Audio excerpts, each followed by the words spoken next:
Olá, caros amigos, caras amigas do nosso canal Esclarecimento. Meu nome é Ricardo Carvalho e peço pela sua graciosidade e generosidade que possa dar um like no nosso vídeo, compartilhá-lo e se inscrever no nosso canal. Bom, o nosso tema de hoje vai versar sobre o tema da filosofia e a sua relação, essa relação extremamente íntima que há entre filosofia e história. Sim, porque você não espera ter um pensamento extremamente progressista e republicano no mundo imperial propriamente... aonde poderíamos? Na China, no início na dinastia Ming, por exemplo. Nada de república, tudo era império. Portanto, pensamento está muito associado ao momento histórico, ao cenário histórico que vivemos de um certo modo. E o mundo moderno, de uma certa forma, foi estimulado primeiramente pelas visões essencialistas dos gregos, a dimensão da ideia, pautada pelo grande patrono da filosofia, Sócrates, né?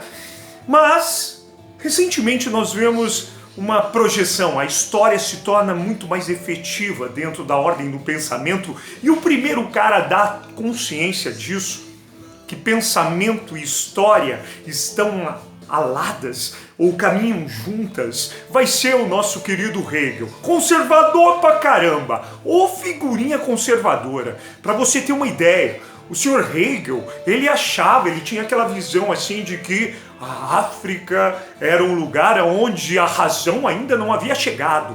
E esse era um pensador do século XIX, vou falar para você. Mas o que nós trazemos aqui para vocês? Que dentro da história você vai perceber uma certa progressão ou uma certa passagem daquilo que chamamos de essencialismo para aquilo que chamamos de existencialismo.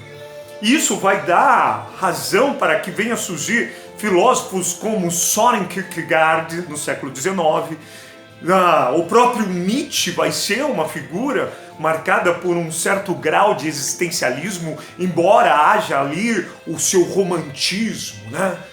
Nada de razão, queremos agora o impulso dionisíaco como tal. Ou o próprio Schopenhauer.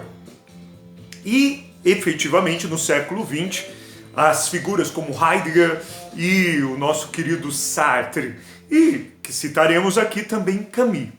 Mas é interessante perceber dentro da história que quanto maior estabilidade se vivencia no mundo histórico, mais as pessoas estão resignadas. Resignadas quer dizer, aceitam os dítames do seu tempo, aceitam as ordens, aceitam as imposições, e nós começamos a observar isso justamente a partir do mundo medieval. O mundo medieval estava marcado por uma instabilidade. Sabemos que a igreja é a única instituição que ressurge ou se manifesta com um certo grau de solidez e estabilidade após a queda de Roma. E a igreja, ela passa a determinar a ordem do mundo, da Europa cristã da época, porque aqui agora estamos falando propriamente da filosofia ocidental, que é profundamente estimulada pela Europa e o cristianismo. A igreja dava razão a tudo, céu, inferno, bem, mal, tudo se explicava como uma ordem de essências. Tanto é que até mesmo a sociedade feudal era uma sociedade estamental, tudo estava organizado. Se você nasceu servo, você vai morrer servo. Se você nasceu nobre, você vai morrer nobre. Portanto, era um mundo bastante estável, um mundo marcado por uma ordem divina. Deus estabelece, eu vou morrer de câncer. Pois é, Deus quis, então se conforme.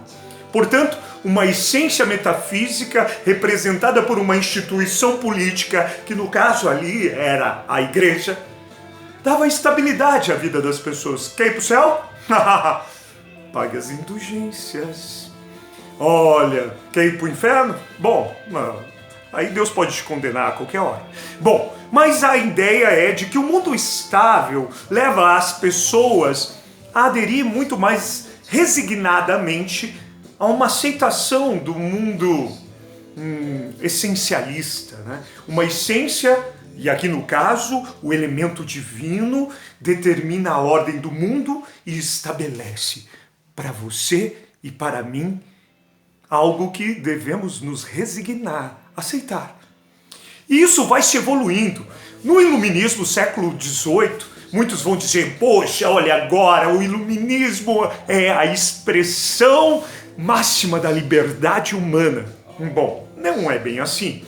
O Iluminismo, ele tira Deus do lugar aonde estava propriamente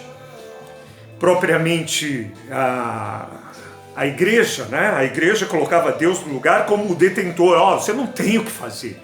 Você só tem que aceitar, criatura, a ordem diante do mundo. Bom, a igreja vai perdendo a sua força à medida que a burguesia vem com aquela visão de livre iniciativa, pensamento individual, sujeito de direito individual. Depois vem o absolutismo, desbancando de vez o poder da igreja e impondo sua ordem. Mas aí vem o iluminismo. O iluminismo, ele não é uma visão existencialista do mundo, porque ele acredita, e isso vai ficar de uma maneira muito emblemática em Kant e, sobretudo, em Hegel. Quer dizer, a história se manifesta como o espírito da razão.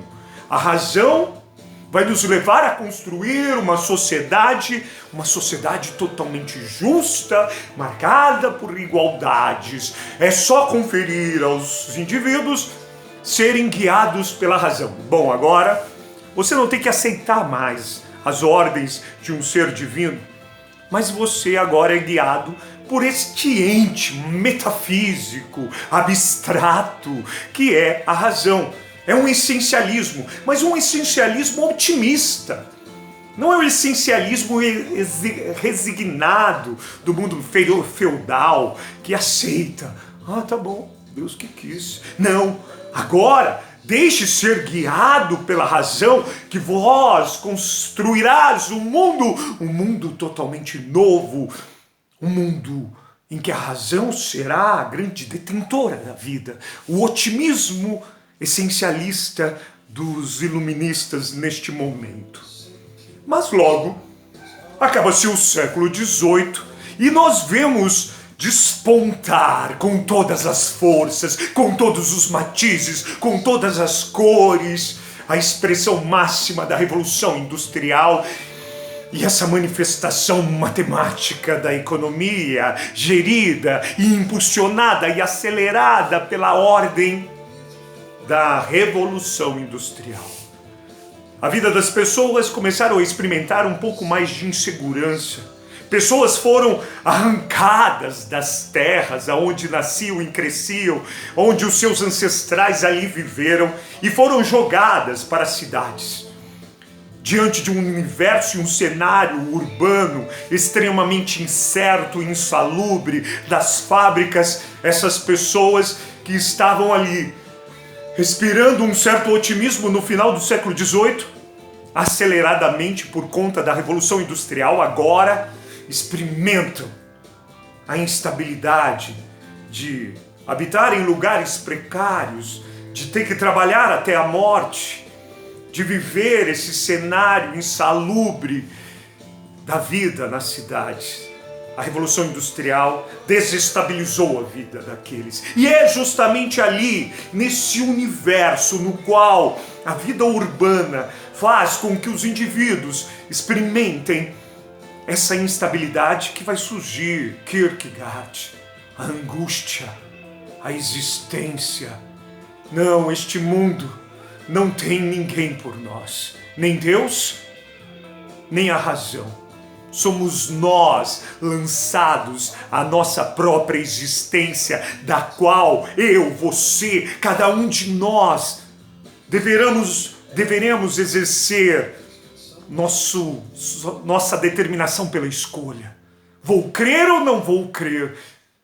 Quando Kierkegaard descreve quando Abraão se vê invocado por Deus a matar o próprio filho. É Deus ou não é Deus? Sou eu que tenho que decidir se creio ou não. Ou seja, agora não é mais Deus que quis, agora não é mais a razão que nos levarás, agora é você. Você que diante das suas instabilidades vai ter que desistir. O existencialismo dá ao ar de toda a sua graça, se manifestando com toda a força no pensamento de Kierkegaard. Quanto mais instabilidade, menos segurança, mais liberdade. Não é mais Deus, não é mais a razão, é você. Sim, você que decide. E aí adentramos ao século XX e o existencialismo vem com força no pensamento de Sartre, quando ele diz: você está condenado a ser livre diante da guerra? Não me pergunte aonde está Deus diante de Auschwitz. Não me pergunte aonde está Deus. Deus não está em lugar nenhum. Tudo aqui são escolhas, e escolhas humanas. E é diante disso que há uma radicalidade. O ser humano está condenado a ser livre. E aqui, cara pálida, senhorita, adquire uma nova visão, uma visão pessimista diante do mundo. Sim, não há mais aquele otimismo do mundo iluminista, em que estamos gerando uma sociedade melhor. Não, estamos aqui diante de um mundo funesto, um mundo incerto e um mundo sem esperança, de desespero, no qual as pessoas são lançadas e obrigadas a enfrentar a sua existência, por mais absurda que seja. E assim, complementando o pensamento de Sartre, vem Camus, o grande Camus, que morreu naquele dia, funesto dia, 4 de janeiro de 1960, quando descobrem que ele tinha dentro, aqui do bolso do seu paletó, uma passagem para ir de trem, mas ele decidiu ir de carro e encontrou a sua morte ali. Camus vai dizer: a vida não tem um sentido, não é Deus, não é a razão. Somos nós que devemos enfrentar o absurdo a toda hora. Somos nós que devemos dizer se a vida vale a pena ou não. E quando nós dizemos, sim, continuarei, nós estamos enfrentando o absurdo da existência e não abrimos mão para cometer o suicídio. Portanto, a existência humana experimenta no seu existencialismo, depois da Segunda Guerra Mundial, o seu sabor, o sabor mais marcado do seu pessimismo. Não tenho ninguém por mim. São só as minhas escolhas que ditam o valor, se devo viver, se devo morrer. E assim, experimentamos o espírito deste tempo. Deixe o seu like, se inscreva no nosso canal, compartilhe o nosso vídeo e um abraço. Até a próxima.